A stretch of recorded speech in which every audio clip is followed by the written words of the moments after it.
오늘은입니다. 뭐가 오늘은이냐 볼까요? 수사 속도 내는 내란 특검 오늘 윤 소환 조사 예정입니다. 윤석열 전 대통령 재구속이 된 이후에 특검의 소환 조사 처음이죠. 오늘 오후 2시로 지금 예정이 돼 있습니다. 근데 일단 시작하면서 이경민 변호사님. 구속된 피의자라도 검찰 소환 조사에 불응할 수도 있는 겁니까? 불응을 하는 거는 뭐 가능하긴 한데, 네. 근데 사실 이제 구속영장의 효력에 구인의 그런 이제 효력도 있습니다. 그러니까 이제 강제로 이렇게 이제 조사실에 불러서 이제 앉혀서 조사를 할 수 있는 상황이기 때문에, 네. 그래서 뭐 만약에 이제 뭐 건강상의 사유, 그러니까 뭐 납득할 수 있는 사유라고 할 것 같으면 다시 기일을 지정을 해서 소환을 하겠지만, 아니 그런 게 아니라고 할 것 같으면 어떻게 보면 이제 수사기관에서도 이제 구속영장의 효력에 따라서 이제 강제 구인을 하고 네. 그다음에 이제 조사를 할 수가 있다. 근데 다만 이제 강제 구인까지 나아갔을 정도면 사실 이제 윤 전 대통령이 또 진술을 또 할까 또 그런 부분도 사실 또 의문이기도 해서 네. 뭐 어쨌든 오늘 조사를 이제 일단은 뭐 첫 재구속되고 나서 첫 조사니까 네. 오늘 응할지 여부는 한번 좀 지켜봐야 될 것 같습니다. 그 사실 제가 이 부분을 좀 여쭤본 게 오늘 오후 2시로 일단 소환 조사가 예정이 돼 있습니다. 아니 뭐 구속이 됐으니까 검찰부 데리고 오면은 와서 이 조사하는 거 당연한 거 아니야라고 생각할 수 있는데 제가 왜 이것부터 좀 여쭤보냐면 어제 사실 내란 재판이 예정이 돼 있었습니다. 어제 오전 10시. 그런데 이 내란 재판에 구속이 돼 있는 상태에서 당연히 출석하는 거 아니겠어 생각을 했습니다만 출석하지 않았다라는 거죠. 그래서 어제 재판정에선 이런 얘기들이 오갔다고 그래요. 같이 볼까요? 일단 지기현 부장판사가 피고인이 불출석 사유서를 냈는데 출정 거부인가 불출석인가 라고 지금 물어본 거예요. 그러니까 변호인 측에서 구금된 피고인은 교도관을 거쳐서 소환한다는 이 절차 제대로 밟았는지 의문입니다. 그러니까 절차를 안 지켜서 못 온 거 아닙니까? 뭐 이런 취지의 얘기인 거죠. 근데 그런 말은 없고 지금 이 불출석 사유서에 보면 건강상의 이유라고 지금 적혀 있는데요. 라고 얘기를 했더니 구속된 지 8시간이 안 된 사람한테 아침에 팩스 전화로 출석을 통지했어도 이건 적법한 소환인지 잘 모르겠습니다. 라고 윤석열 전 대통령 측에서는 다시 반박을 했었다라는 거예요. 그러면서 서류 좀 보여주시죠, 재판장님. 뭐라고 적혀 있습니까? 라고 보면서 뭐 본인이 이 서류를 제출했는지는 저희도 잘 모르겠는데 정당한 이유가 있습니다. 이런 거 아닙니까? 라고 얘기를 했다라는 거예요. 이 절차가 맞는지 모르겠다라고 얘기했다라는 건데 최창렬 위원님, 변호인단이 윤석열 전 대통령 불출석 사유가 명확하게 뭔지 모르고 나온 건지 불출석하는 것 자체를 몰랐었던 건지 아니면 사유 자체가 이건데 그냥 원론적으로 건강상의 이유라고 해서 그냥 제출을 했었던 건지 뭘까요, 대체? 일단 그 재판에 불출석하기 위해서 여러 가지 이제 핑계를 댄다고 저는 생각합니다. 지금 저런 상황이 일반 피고인들 같으면 일반 피의자, 피고인 같으면 저런 얘기를 하겠어요? 재판장에게 저 자체가 물론 절차상의 하자가 있다. 그래서 내가 이제 윤 전 대통령 스스로가 이제 불출석한 거 이게 정당하다. 뭐 이 얘기를 하려고 하는 것 같은데 저런 일이 한두 번이 아니었어요. 우리 다 기억합니다만 지난해 12월 3일 비상계엄 이후에 그다음 뭐 저기 체포영장에 대한 적법하냐 아니냐 문제 또 그 관할 법원의 문제 또 공수처 수사권이 있느냐 없느냐 문제가 얼마나 그 논란이 많았습니까? 논란을 야기했었죠. 네. 결국 다 이제 영장도 발부됐었고 그런 우리가 기억을 갖고 있습니다. 근데 저 부분도 이미 구속된 상태에서 재판에 불응하면서 저런 식의 얘기가 그래서 얼마나 저게 재판부에 의해서 설득될지 알 수 없어요. 그리고 아마 저러한 태도가 저렇게 자꾸 이른바 이제 법꾸라지 같은 행태라고 우리가 보는 거죠. 저러한 행동이 아마 재판부가 좋게 판단할 리가 없을 겁니다. 아마 앞으로는 우리 불리하게 작용할 것 같아요. 저 묻는 거 아닙니까? 그러니까 출정 거부입니까? 불출석입니까? 라고 묻을 정도니까 저기 여러 가지 지금 이 얘기를 하고 있습니다만 절차상의 뭐 형사소송법상의 뭐 교도관을 통해서 통지해야 되는데 그게 아니라고 얘기도 하고 이런 상황인데 글쎄요, 저거는 제가 볼 때는 앞으로도 재판 과정도 그렇고 이제 또 이제 재구속됐으니까 수사에 임해야 될 텐데 조사에 소환되고 이래야 될 텐데 저런 행태가 계속 많이 나올 것 같아요. 앞으로도 어떻게든 조금이라도 이게 이제 뭐 트집을 잡아서 어떤 그 비밀을 잡아서 불출석하거나 어떤 진술을 거부하거나 이런 식의 행태가 계속 있을 것 같다. 아마 저러한 그 이른바 법꾸라지의 행태, 법기술을 과도하게 동원하는 거 이게 뭐 피의자의 방어권 보장의 차원까지는 괜찮겠습니다만 그 정도를 넘는 이런 부분들은 관용이 있을 수가 없지 않을까 그런 생각이 듭니다. 예. 지금 법꾸라지라는 표현을 한 두세 번 정도 지금 쓰셨어요. 그러면서 이게 지금 이 재판정에서 이렇게 물어보는 것 자체가 이게 과연 윤석열 전 대통령한테 좋게 작용을 하겠느냐라는 지금 이런 말씀을 하셨는데 이경민 변호사님 지금 이렇게 물어보거든요. 불출석 사유서를 냈는데 이게 출정 거부냐 불출석이냐 이렇게 물어보는데 이거는 요 부분 태도 부분을 내가 좀 예의주시할 거다라는 취지로 사실 들리긴 들려요.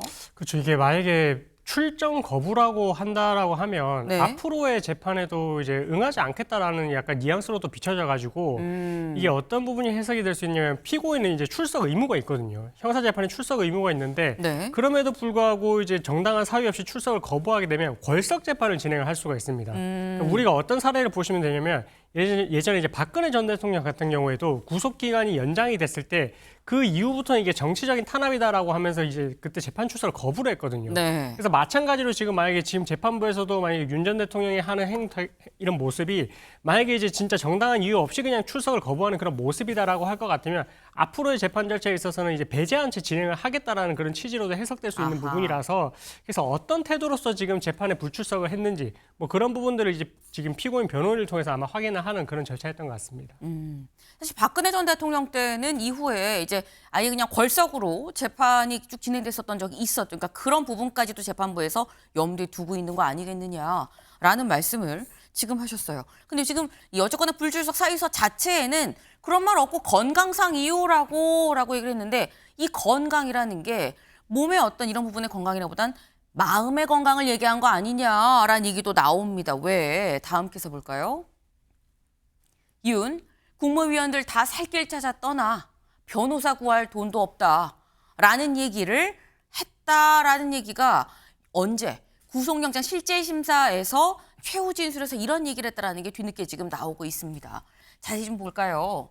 보겠습니다. 국무위원들조차도 다들 자기 살 길 찾아 떠났습니다.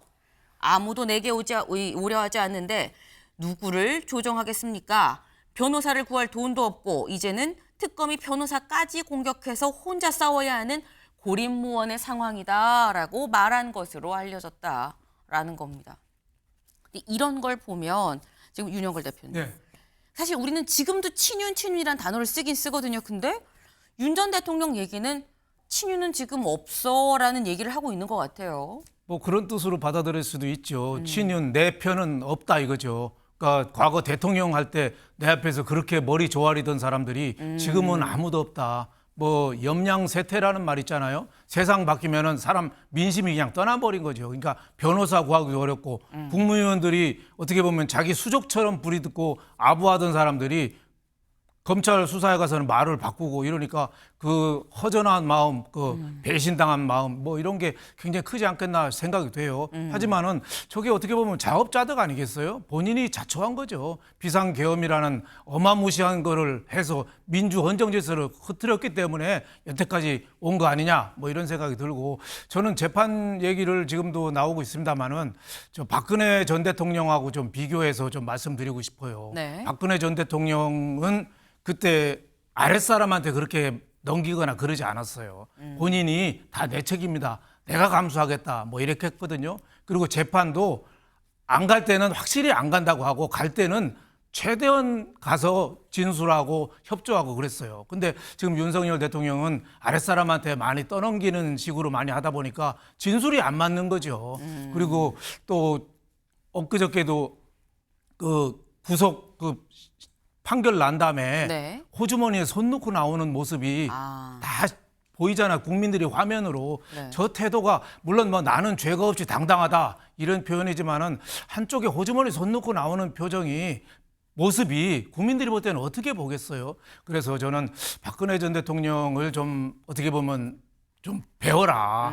박근혜 전 대통령 억울한 게 많았잖아요. 뇌물 하나도 안 받았는데 최순실 말 받은 거를 해서 경제적 공동체라는 요상한 말을 또 만들었고 또 삼성의 말 좋은 거는 또 청탁이 아니라 말은 없었으니까 묵시적 청탁이다. 이래가지고 사실 중형을 받은 거 아니에요. 박근혜 전 대통령. 하지만 재판에 잘 응했거든요. 그래서 윤석열 대통령이 저는 억울하다면은 재판에 좀 당당히 임하고 출석하라면은 정말 갈 때는 가고 뭐 이래야지. 어제는 뭐 좀 안 간 건 이해는 해요. 뭐 새벽까지 구속되느냐 안 되느냐. 네. 불구속에 굉장히 기대를 많이 하지 않았겠어요? 그러니까 온몸이 힘이 빠지고 탈진했겠죠. 그래서 안 간 거는 뭐 개인적으로는 이해는 합니다만은 앞으로 재판 수사 쭉 있는데 우리나라 법 질서를 존중해라. 전직 대통령도 예외 없이 좀 협조하는 모습을 보여라. 이런 말씀을 드리고 싶습니다. 네. 사실 어제 이런 비슷한 얘기를 일반 피해자와 똑같이 대우를 할 거다라고 박정 특검보가 얘기를 했었죠. 그리고 어제 박정 특검보의 이런 얘기에 기자들이 이것도 물어봤습니다. 그럼 이제 재구속이 됐는데 재구속돼서 이제 외환 유치 혐의 관련해서 다시 요거 집중적으로 좀 조사를 하시는 거예요? 라고 물어봤었는데 이렇게 얘기를 했다 그래요. 같이 볼까요? 네. 영장 범죄 사실 범위 내에서 구속 기간에 수사를 하는 겁니다. 다른 부분은 본인이 동의하면 추가 수사가 가능하다고 봅니다라고 얘기를 했다라는 거죠. 영장 범죄 사실 범위 내에서 영장에 적시된 그 혐의들 중심으로 일단 수사를 합니다라는 거예요. 근데 그렇다고 한다면 이경민 변호사님, 영장에 적시된 거에는 외환죄가 없었거든요. 그리고 그밖에 뭐 직권남용이나 뭐 사후에 기업문을 만든 뭐 허위 공문서 이런 부분들이 있었는데 외환죄는 그럼 일단 살짝 옆으로 좀 제껴두는 건가라는 생각도 들어요. 그러니까 지금 상태에서는 일단은 지금 조사를 해야 될 부분이 좀 더 있는 것 같습니다. 그러니까 외환죄라고 하게 되면 지금 여기서는 어쨌든 이제 무인기를 날려서 북한에 도발을 유도를 하려고 했다는 부분인데 네. 이게 이제 외환 유치죄라는 죄명으로 들어가게 되고 그 죄명에는 이제 외국과의 통모가 있어야 됩니다. 그 통모라는 게 이제 우리가 소위 말하는 이제 공모. 그러니까 이제 뭔가 이제 서로 이제 의사소통이 있었고 그런 걸 준비하는 그런 과정에 대한 이제 증거가 있어야 되는데 네. 근데 그게 아마 조금 입수를 하기까지는 아직까지는 수사가 좀 진행 중인 상황이다. 그래서 그게 이제 수사가 성숙되지 않은 상태였기 때문에 아마 영장 청구 범죄 사실에서도 빠진 것 같고요. 네. 그래서 아마 이 부분에 있어서는 뭐 지금 20일 동안 이제 한 번 연장을 하게 되면 20일 동안 구속 기간이 되거든요. 네. 그래서 그 사이에도 아마 이제 동의를 구해서 이제 수사를 하겠다라고 했는데 혹시나 만약에 이제 수사가 좀 진척이 되는 게 늦어진다라고 할 것 같으면 이게 계속해서 이제 어쨌든 지금 만약에 이제 구속 기소가 되고 재판을 받게 되면 6개월 정도는 이제 어쨌든 1심에서 이제 구속이 되어 있을 수 있거든요. 그래서 만약에라도 이제 뭐 6개월이 다 차는 시점이 되면 이제 어쩔 수 없이 또 석방이 되는 상황이 되기 때문에 네. 그때쯤 가서 이제 뭐 이 외환죄 관련된 부분에 대해서는 추가로 또 기소를 하면서 이제 구속 기간이 또 연장을 시킬 수도 있는 부분이 생길 수 있어가지고 네. 그래서 뭐 지금 내란 특검에서는 이 외환 유치죄 관련된 부분에 있어서 수사가 뭐 아직까지 미진한 부분이 있다 하더라도 수사를 보완해서 이제 나중에 기소를 하는 부분도 생각을 해볼 수 있어가지고 뭐 어느 카드로든 쓸 수 있는 그런 상황이라서 일단은 좀 지켜봐야 될 것 같습니다. 네. 지금 외환죄 부분은 아직 기한도 또 많이 남았고 특검 활동 시한도 많이 남았고 하기 때문에 좀 더 여유를 갖고 다방면으로 좀 쓸 수 있는 카드다. 좀 더 좀 지켜볼 필요가 있다라고 말씀을 하셨어요. 근데 아직 특검 일단 본격적으로는 외환죄를 지금 당장은 뭐 오늘 오후 2시에 와서 물어보지 않을 수 있다라는 건데 일단 외환죄의 어떤 정황들은 아까 저희 일면 기사 소개하면서 말씀드렸었죠. 솔솔 좀 나오는 것 같다라는 겁니다. 동아일보 일면 볼까요? 아까 살짝 봤던 그 기사죠. 명태균 디올백 논란 시기 작년 10월 11월에 북한의 드론을 최소 5번은 날렸습니다라는 현역 장교의 진술이 있었다라는 거예요. 여기 보겠습니다. 현역 장교 2달에 드론 5번 날린 건 이건 이례적이에요라는 진술이 있었다라는 거죠. 그러니까 이런 상황을 봤을 때 아니 그때 명태균 씨 관련한 그 얘기, 이 명품 가방 관련한 얘기, 그 시기가 정확히 어땠지라는 생각 드실 수 있어서 저희가 요 그래픽도 같이 갖고 왔습니다. 볼까요? 2024년 작년 9월 초부터 쓱 내려가 볼게요. 9월 초에 일단 김 여사가 김건희 여사가 공천 개입을 했다는 이런 의혹 관련한 이른바 명태균 게이트가 처음에 또 퍼집니다. 그리고 난 다음에 뭐 명태균, 김영선 압수수색이 있었고요. 이 김건희 특검법 관련해 갖고 거부권 행사가 있었고 쭉 가다가 여기에서 이 31일 더불어민주당 김 전 의원 공천 논의하는 윤 전 대통령과 명태균 씨의 통화가 여기서 또 한번 공개가 되죠. 그리고 요 뒤에 실제로 명태균, 김영선 두 사람이 구속 수감이 됩니다. 그리고 난 다음에 12월 3일에 이제 비상계엄이 선포가 됐었던 건데 요랬던 시기, 작년 10월, 11월 시기에 이런 일이 있었는데 요 시기에 최소 드론을 5번은 날렸다라는 현역 장교의 진술이 있었다는 거예요. 그 진술뿐만이 아니라 여기 같이 볼까요? 평양 드론 침투는 V의 짓이라고 들었다. V. 이 보통 대통령을 은어로 이제 VIP, 우리 VV라고 얘기를 하죠. V의 짓이라고 들었다. 북한이 무인기에 대한 적대적 발표를 한 걸 보고 V가 좋아했다고 들었다. 윤석열 정부 지난해 10월 11월 북한으로 무인기 최소 5번 이상 날렸다고 한다. 이런 진술들을 확보를 했다라는 거예요. 근데 이걸 보면 윤영걸 대표님, 네. 이게 사실 내용상으로만 봤을 때 외환죄 정황으로 의심이 되는 상황이긴 합니다. 만약에 국내의 이 정치적인 위기를 네. 북한에 대한 도발로 삼으려고 피해가는 방편으로 삼았다. 그럼 뭐 외환죄를 적용할 수 있겠죠. 하지만은 외환죄라는 건 아까 변호사님도 얘기했지만은 상대방하고 짜고 해야지 어떻게 보면 딱 떨어지는 거거든요. 그래서 뭐 외환죄를 뭐 엮으려고 지금 특검이 하는 것 같은데 저는 그 시절에 뭐 김건희 여사 서울중앙지검에서 디올백 무혐의 처리하고 도이치모터스 주가 조작도 불기소하고 네. 여러 가지가 있었잖아요. 또 하나 명태균 게이트가 확산하고 그래서 좀 오해의 소지는 좀 있습니다만은 저는 맨 먼저 생각하는 게 좀 국익을 좀 먼저 생각했으면 좋겠어요. 나라 외국에서 특히 북한에서 우리를 어떻게 볼까? 이번 수사 결과에 따라서 일거수일투족을 아마 흥미롭게 지켜보고 있을 거예요. 아하. 만약에 그런 식으로 하면은 네. 이스라엘이 네타냐후가 저 이란 폭격한 거 이것도 외환죄로 엮을 수 있을 거예요. 왜냐하면 네타냐후가 독재에서 얼마나 지금 내부에서 말이 많아요. 하지만은 폭격함으로써 그게 일거에 지지율이 올라갔잖아요. 그래서 저는 국익을 좀 꼭 좀 생각했으면 좋겠다. 그리고 오비락일 수도 있고 한데 대통령의 국군 통수권이라는 게 있잖아요. 그래서 억지로 좀 꿰맞추기 좀 하지 말고 있는 순서대로 좀 진짜로 있는 순서대로 좀 봤으면 좋겠다. 물론 특검 수사하는 걸 뭐라고 할 수는 없죠. 네. 뭐 인지된 사건도 수사를 할 수 있으니까. 하지만은 억지로 이 국내 정치적인 위기를 돌파하기 위해서 무인기를 보내서 외환을 유도했다. 이런 결론을 가지고 하지 말라. 그 시절에 북한이 작년 9월, 10월에 이틀에 한 번씩 오물풍선 날렸습니다. 그리고 대륙간 탄도탄 화성 19호 그걸 쏠 때예요. 네. 굉장히 위기가 클 때인데 뭐 수사는 해야 되겠지만 그런 측면도 좀 검토를 했으면 좋겠다 이런 생각이 듭니다. 네. 그 지금 윤영걸 대표님 말씀은 이게 지금 당시에 이랬던 정황만 놓고 보면은 마치 상당히 연관이 있는 것 같아라고 생각할 수도 있지만 한편으로는 또 그 당시에 북한에서 오물풍선도 막 하루가 멀다 하고 보내고 화성 17형인가요? 19형인가요? 이 17형도 공개를 그랬었던 상황이기 때문에 이게 그냥 이 북한의 어떤 상황에 대한 이 대응 차원의 였을 수도 있다라고 지금 말씀을 하셨어요. 근데 이 말씀하신 윤영걸 대표님을 옆에서 최청열 교수님이 해갖고 보고 계셨어요. 말씀해 보시죠. 글쎄요, 그때 비상계엄 선포가 네. 지금 뭐 다 아는 겁니다만 불법 계엄이었고 비상계엄이 그리고 아까도 무도하다 말씀하셨는데 근데 앞뒤 정황으로 볼 때 이게 단순하게 명품백 문제와 연관시킬 문제는 아닌 것 같아요. 비상계엄 자체가 우리나라가 선포할 수 있는 여건이 전혀 아니잖아요. 근데 그러려면 어떡합니까? 국가의 전시에 준하는 비상사태. 네. 얘가 반드시 있어야 돼요. 그건 뭐 헌법과 계엄법에 명시가 돼 있으니까 계엄 선포의 요건이 말이죠. 비상계엄이. 네. 근데 그러한 것들을 확보하려면 어쨌든 간에 북한과 우리나라가 어떤 분쟁이 유발돼야 국지전이 됐건 뭐가 됐건 국민들에게 그런 명분이 생길 거 아니에요. 비상계엄이 명분이 생기는 거니까 그 이전에 이제 뭐 이미 이제 임명됐지만 국무총리로 임명된 김민석 국무총리가 그 이전에 이미 계엄 얘기를 했을 때 그때 많은 국민이 믿질 않았어요. 무슨 지금 이런 시대에 무슨 계엄이냐 이런 얘기를 했는데 결국 이제 그게 들어맞았단 말이에요. 결과적으로.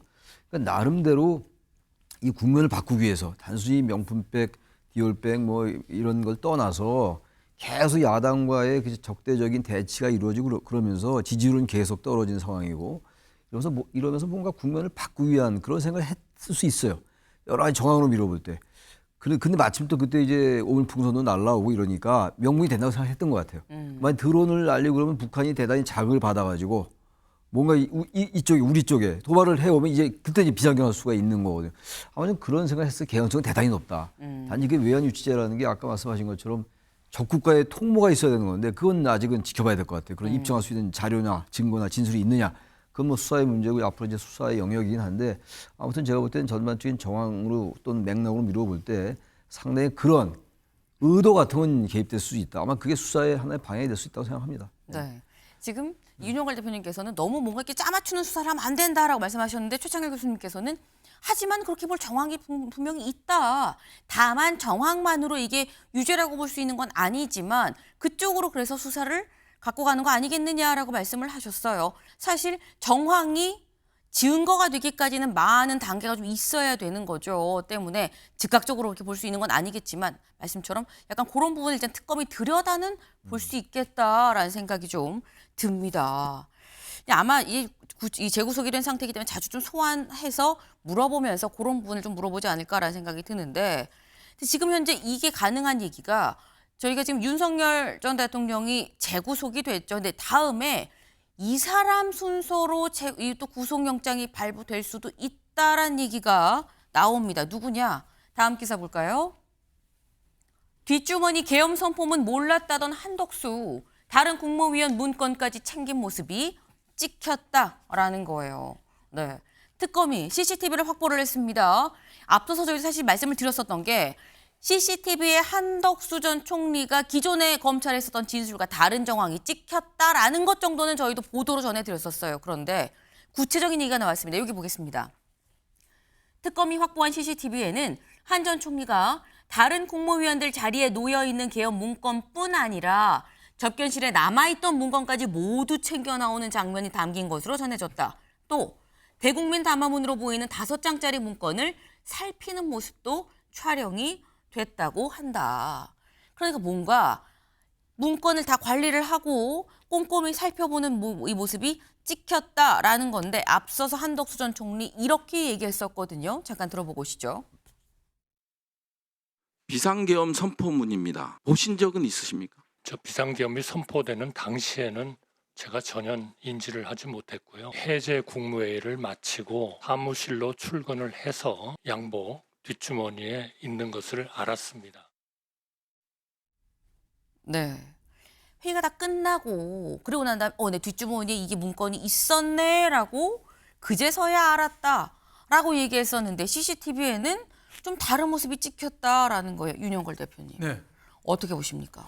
한덕수 전 총리가 그때 권한 대행하기 네. 전이죠. 그때는 총리 때죠. 네. 계엄 선포하고 국무회의 할 때인데 처음에는 나는 그 비상 계엄 선포문도 본 적이 없다. 보니까 정신이 없었는데 내 뒤에 호주머니에 있더라. 그러니까 그렇게 국민들이 많이 믿었는데 지금 그때 CCTV가 지금 나왔거든요. 그때 국무회의 하는 장면에 보니까 옆에 다른 국무위원들 떠난 다음에 그거 계엄 선포문 챙기는 거하고 접견실에 또 남아있는 다른 서류까지 다 꼼꼼하게 다 챙겨서 들고 나오는 모습이 나온 거예요. CCTV는 조작할 수 없는 거 아닙니까? 네. 그러니까 뭔가 좀 석연치 못한 부분이 있다. 그리고 사후에 비상계엄 선포문을 또 사인한 문제라든지 서명한 거 뭐 이런 게 좀 제가 보기에는 한덕수 전 총리의 좀 명성에 맞지 않게 좀 지금 위증 혐의를 좀 받고 있는 거 아니냐. 위증하면 자칫하면은 5년 이하 징역이나 뭐 1,000만 원 이하 벌금에 처해질 수 있거든요. 네. 그래서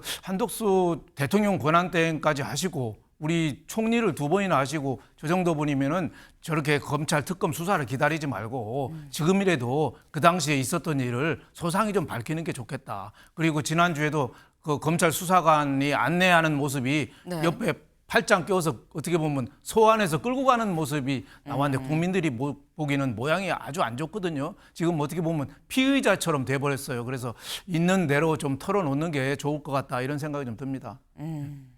지금 한덕수 전 총리의 처음에 했었던 얘기와 지금 CCTV에 찍힌 이 상황이 너무나 다르지 않냐. 그러므로 본인이 직접 좀 자세하게 해명을 할 필요가 있어 보인다라는 말씀이에요. 그런데 여기 이렇게 나와 있죠. 대국민 담화문으로 보이는 5장짜리 문건을 살피는 모습도 촬영이 됐다라는 거예요. 근데 이걸 보면 이 CCTV가 사실 이 대국민 담화문, 그러니까 계엄 선포가 있고 난 다음에 찍힌 거냐, 이 전에 찍힌 거냐, 뭐 시기의 문제가 좀 중요할 것 같긴 합니다만 일단 대국민 이 국무위원들이 자리에 놓여 있고 그리고 그 뒤에 담화문의가 나왔다는 건 계엄 선포 전에 이 담화문을 살펴본 거 아닌가라는 생각이 드는 건데 이럴 경우에 그럼 이경미 변호사님 대국민 담화문을 발표하기 전에 담화문을 같이 한번 살펴봤다고 한다면 이건 충분히 공범까지도 볼 수 있는 거 아닙니까? 그러니까 뭐 여러 증거들이 있을 수 있는데 네. CCTV는 당시 상황을 담고 있는 객관적인 증거이기 때문에 사실 증거 가치가 되게 높다라고 판단을 하거든요. 그리고 이제 그 내용이 사실은 이제 제시가 됐을 때 한덕수 전 총리가 이제 말을 바꾸는 모습이 나왔습니다. 그런 부분들은 어떻게 보면은 이 사람이 이 진술의 나머지 부분들도 신빙성이 떨어지는 부분이다. 이렇게 이제 해석을 할 수 있는 부분이어가지고 저렇게 내용이 나왔다라면 이제 어느 정도의 이런 뭐 계엄에 대한 상황도 이제 미리 인지를 하고 있었다라고 볼 수 있는 정황이고 그렇다 할 것 같으면 사실은 나머지 부분에 있어서 그러니까 계엄 선포 후에도 이거를 어쨌든 절차적으로 정당성을 지금 갖추려고 이제 그렇게 계엄 선포문도 이렇게 작성을 하려고 했던 그런 부분들까지 고려를 하게 되면 이건 어느 정도 이제 내란에 있어가지고 정말로 이제 방조를 한 것이다. 아니면은 뭐 중요 임무 종사자로도 볼 수 있을 정도로 이렇게 가담을 했다라고 볼 수 있는 정황이기 때문에 네. 아마 나머지 지금 뭐 강의구 부속실장이라든지 이렇게 이제 관련자들을 소환을 해서 이렇게 이제 그리고 실제 출석하지 않았던 국무위원들까지도 이렇게 불러가지고 조사를 하는 걸 보면 어느 정도 혐의가 있는 걸로 보고 지금 계속해서 이제 관련된 증거를 지금 수집하는 과정이지 않나. 그래서 뭐 지금 단계에서는 일단은 윤 전 대통령이 급해서 지금 신병 구속을 시켰지만 네. 다음 타깃은 지금 한덕수 국무총리라든지 아니면 이상민 전 행안부 장관이 될 수가 있다. 그래서 지금 내란과 관련해서 방조와 관련된 부분에 대한 증거가 지금 수집되고 있는 과정인 것으로 좀 추측을 해볼 수 있을 것 같습니다. 증거를 수집하는 과정일 걸로 추측을 해본다라고 말씀을 하셨는데 근데 그렇다면 짧게 이렇게 여쭤볼게요. 한덕수 전 총리에 대한 구속영장은 언제쯤 청구가 될 거라고 전망하십니까? 그렇죠. 좀 애매하긴 한데 일단은 근데 이제 어쨌든 뭐 범죄 혐의의 중대성이 있다라고는 지금 보이는 부분이라서 네. 앞으로의 그 지금 소환을 또 다시 하겠다라고 했거든요. 그래서 그 소환 때 진술까지 보고 그 다음에 하루 이틀 내로 영장 청구 여부를 판단할 것 같습니다. 그래서 이번 소환에서 어떤 방법으로 진술을 하는지 네. 사실관계를 밝히는 그런 모습을 간다라고 하면은 영장 청구를 아마 좀 생각을 해볼 것이고 그게 아니라고 할 것 같으면 하루 이틀 내로 아마 구속영장 청구를 한번 고민을 해볼 것 같습니다. 그러니까 지금 직접 일단 소환 조사를 하면서 어떤 진술들을 하느냐, 태도가 어떻게 바뀌느냐, 얼마나 진솔하게 얘기를 하느냐 여부를 보고 시기도 아마 거기에 좀 조정이 되지 않겠느냐라는 말씀을 지금 하셨어요. 저희가 지금 제가 여쭤본 게 그거죠. 한덕수 전 총리에 대한 구속영장은 언제쯤 청구가 될까요? 라고 여쭤봤었는데 구속영장이 청구가 될 걸 대비하는 사람이 또 있습니다. 직접 들어보고 오시죠. 영장을 당연히 청구할 걸로 보고 변호사진도 보강하고 이래서 이제 뭐 정면 어차피 또 법리 다툼을 해야 되니까 곧 아마 4-5명 정도 선임한다 했고 몇 명이 선임된 걸로 알고 있습니다. 뭐 양평이나 이런 거는 별 문제가 없고 삼부 토군도 주가 조정은 있었지만 김건희 여사나 그 원희룡 장관은 전혀 무관하다 이런 게 있고 특별하게 도이치모터스 정도가 아마 기소하지 않을까. 나머지는 이제 그 충분히 방어되는 걸로 보고 있습니다.